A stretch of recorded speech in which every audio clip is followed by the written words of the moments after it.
I like to look at the evidence for the resurrection in four categories. The first one is, did Jesus die on the cross? Was he dead? Virtually every scholar on planet Earth concedes that Jesus was dead after crucifixion. We have no record of anyone anywhere ever surviving a full Roman crucifixion.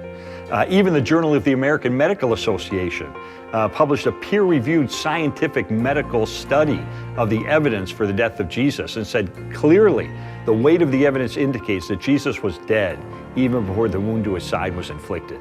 Even the atheist New Testament scholar Gerd Ludemann says historically it's indisputable that Jesus was dead. So Jesus was dead.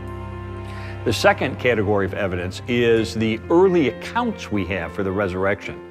In other words, I used to think as an atheist that the resurrection was a legend, and that took a long time to develop in the ancient world.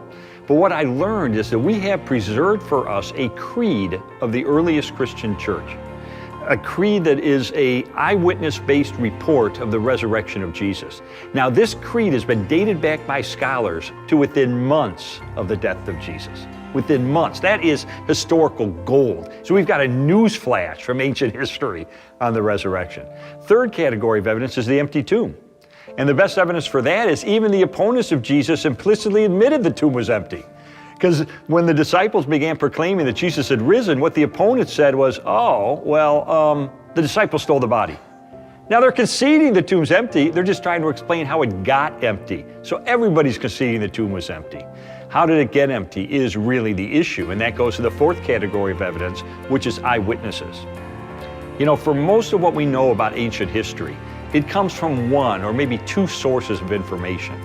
And yet, for the conviction of the disciples that they encountered the resurrected Jesus, we have no fewer than 9 ancient sources, inside and outside the New Testament, confirming and corroborating the conviction of the disciples that they encountered the risen Christ.